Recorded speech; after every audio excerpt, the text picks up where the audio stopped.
Hey guys, welcome back to the channel, Findable back here as always, and today we're going to do a little compare and contrast with the original Halo Wars game and the Halo Wars 2 beta, which is out now on Xbox One for free, only for a week. Obviously it was announced at E3, and if you do have an Xbox One, I highly recommend that you download the demo. If you have Halo 5 as well, and you play 5 matches, you can get 3 gold packs, complimentary with those 5 games that you play. But anyway, let's actually get into the comparison between the games. So as soon as you jump into the game, you'll notice that the layout, if you've played Halo Wars 1, is pretty similar to Halo Wars 2, being that your population count is right next to your minimap, you've got your supply icon, and now you've got a third new icon, which is your power supplies. Now, Halo Wars 2 so far doesn't incorporate reactors like Halo Wars 1 did. Instead, you upgrade your tech level by upgrading each base individually. So by upgrading the bases themselves, not only are you additionally getting more building areas, you're actually increasing the base's individual tech level. Now this is good and bad. Bad in the sense that you can't just build 2 reactors in your first base and then build vehicles and vehicle depots, airpads, all that stuff on every other base. Each base has to individually be upgraded.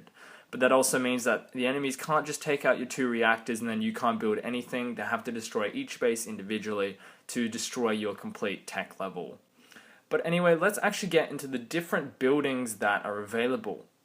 So if you click on one of the building pads, you'll notice that there are 6 buildings available to construct. Now right to the left we have the Airpad, which pretty much works exactly the same way as the Airpad did in Halo Wars 1. Above that we have the garage, which is basically the same thing as the vehicle depot. You build all your vehicles from that. Then above that we have the Armoury, which is similar in ways to the field Armoury, but it's different once again, and I'll get back to explaining that a bit later on. Now across from that to the right we have our supply pad, works exactly the same way as supply pads did in the original Halo Wars. And now below that we have a new building called a generator, and that is basically how you get your energy supplies, which will be needed to construct your units. So now with the energy supply in addition to the supplies that you normally get, both of those are used to build units, bases, all that kind of stuff. And below that we have the barracks, which is once again returning from Halo Wars 1. So moving on from that, if we open up the base icon, you'll notice that there are a few differences between Halo Wars 1 and Halo Wars 2, the beta anyway. And that is, first of all, that you can build Marines from the base icon. No, they've actually been taken from the barracks, and you can build them straight from your base, so you don't need to build a barracks in order to produce Marines and start pumping them out. And the other thing you'll notice is the Warthog is actually gone. And now we have a new scout vehicle called the Jackrabbit. Not to worry though, the Warthog is still there, it's now part of the vehicle depot. So if we go right to the left, we have the mini frag launcher upgrade for the Jackrabbit. Obviously that weaponizes it, which could only ram before. Now it can actually shoot some grenades. Above that we have the grenade upgrade for the Marines. So both the upgrades and the units have been moved from their individual areas. So obviously the Jackrabbit's new, but the Marines, now you upgrade them from the actual leadership building. So we got the grenade upgrade there. Above that, right to the top, we have the base upgrade icon as it was before in Halo Wars. Across from the right, we have the Marines building and the Jackrabbit building below that. Now right down the bottom, obviously you've got your recycle base, and to the right of that you have your base lockdown mode, and to the left of that we have our local rally point icon to bring about everyone produced in this base to a specific area. Now if we go across to the generator, which is obviously the new building that you can construct, and you will need to construct these in order to play because you're going to need those power supplies to build your units. You can also upgrade it to an advanced generator. It basically works in the same way as a supply pad, it's just an alternative type of supply pad. So you can upgrade it to an advanced generator, producing the more resources and obviously that kind of stuff. And obviously to the right of that we also have your give allies resources, or power in this case. Now if we move over to the supply pad, it's basically the same as the generator. We have the upgrade to heavy supply pad right up the top, and to the right of that we have the donate supplies to your allies icon as well. Moving along, if we jump onto the barracks, you'll notice that there are a whole variety of new units that weren't there before.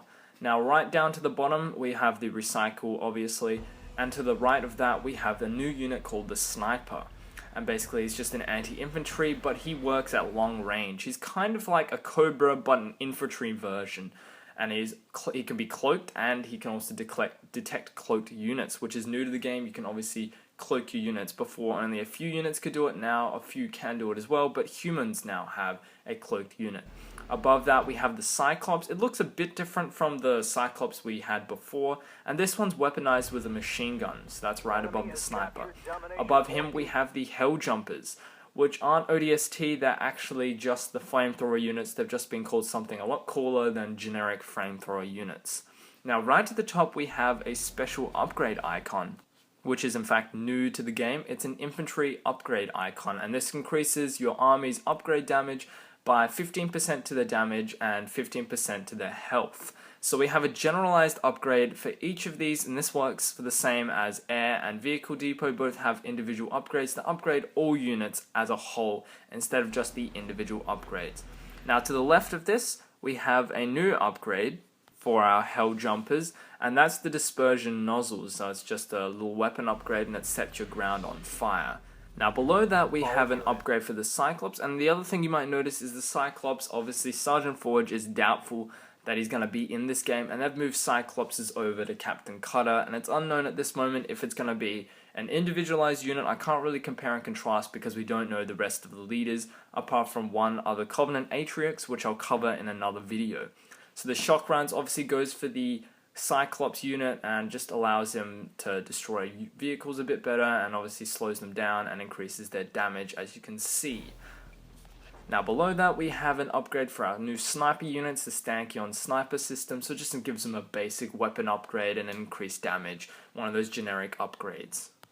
Now if we go over to the turret constructing areas, which is what happens when you upgrade your base to tier 2 or higher, we have 3 turret capabilities, and they're quite different from the original Halo Wars. So we have our generic machine gun turret, obviously right in the top corner. But some other differences being that the second one is actually a radar detector called a watchtower. And basically this just detects your cloaked units and increases the range of sight, which is obviously very beneficial because cloaked units are probably going to play a bigger part in this than they did in previous games. Now the third one is the siege turret, and basically that's kind of like your mortar defense, so it works long range, high damage, but it's obviously not going to be very effective at close range. Now moving on from that, if we go over to the garage or the vehicle depot, it's basically the exact same. You'll see that we have some new vehicles and we've got some old ones that are returning. Now to the top left, we have the Gauss Cannon, which is the upgrade from the Warthog, which is returning from Halo Wars 1. This upgrade obviously just gives your Warthog a Gauss Cannon, and now the Warthog itself is actually a part of the vehicle depot, or garage rather, and not actually one that you can build straight from your base. Right to the top, like I said before, we have a vehicle upgrade, which gives a 15% increase to health and damage for all vehicles overall. So we have these generic upgrades that upgrade overall, and I'm pretty sure you can get that to tier 3. Now to the right of that, we have our Warthog build, obviously. Now below that, we have the Wolverine, which is returning once again, your anti-air defense. And unfortunately, from what I've seen, it doesn't look like there's any upgrades just for the Wolverine. At the moment, so there's no dual launches and all that really cool stuff that we had from Halo Wars 1. But once again, we should also take this as a grain of salt, meaning that this is the beta, and I doubt that it'll put everything that you can do in the game straight away for this leadership position. Now below that, we have a new vehicle called the Kodiak, and that's basically a replacement for the Cobra. It's a long-ranged artillery launcher. It works in a similar way to what the Cobra did, they just renamed it, and it has its fold-up ability, similar to what the Cobra did as well. Below that, we have the Scorpion tank, once again returning, and to the left of that, we have the canister shell upgrade, which is also returning from Halo Wars 1. If we go on to the Airpad, you'll see that there's a couple of icons here. It doesn't look like there's any upgrade icons, but obviously with a grain of salt, there's probably going to be upgrades. I'm not sure entirely, but they're probably not putting everything all in once for the beta. And remember, there's going to be a second beta near the end of this year, so that's for PC and Xbox One, and they'll probably add in some new stuff, maybe change up the leaders and the game modes. So we start off on the top with our Air 1 upgrade, obviously upgrading all our air units and giving it a 15% damage boost and a 15% health boost, and that's your generic overall upgrade. To the right of that, we have the Hornet, which is returning from Halo Wars 1. Obviously, it was also in Halo 3 itself. You can actually fly it, and that's basically exactly the same. Now below that we have a new air unit, and that's the Nightingale, which looks very similar to the Falcon from Halo Reach. Unfortunately, from what it seems, it isn't actually a fighting vehicle, it's just a healer, but that's obviously very beneficial because we didn't have healers back in UNSC style unless you had your Cyclops upgraded, and now we have a generic air unit upgrade. And below that we have the Vulture, which is also returning from Halo Wars 1, and a very good unit it is indeed. Now, the Vulture also had a Mega Barrage upgrade. This time it doesn't look like it does, but it has like a mini nuke upgrade that you can press Y and just fire that nuke out to do a lot of damage. Now, healing is also a pretty big part of this game, with the second upgrade for infantry units being Combat Techs. That is a unit upgrade and allows them to repair vehicles and also wield rocket launchers. So that's a second level tier for the Marine units. Moving on, if we go to our Armoury, we can see it's quite different from the Field Armoury with the upgrades that it has at the moment. Now, it's got the Field Reinforcements, which adds a 20 to your population cap, which is very similar to the Field Armoury, and it has Advanced Logistics, which increases your building unit speed by 15%.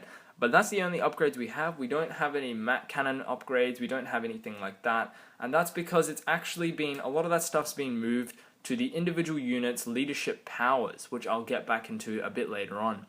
Now, if we go up from that, we have a Spartan upgrade to hijack vehicles, and above that we have a new upgrade, a generic kind of upgrade, which is new to the game, called Fortify, and that's an army upgrade which increases your building health boost, your turret health, and your turret damage all by 15%, and I'm guessing once again that you can upgrade that 2 more times, and to increase the overall health of those and damage. Now to the right we have a Spartan Jerome from Halo Wars 1 returning, but this time instead of building generic Spartans, it's actually a specified hero Spartan.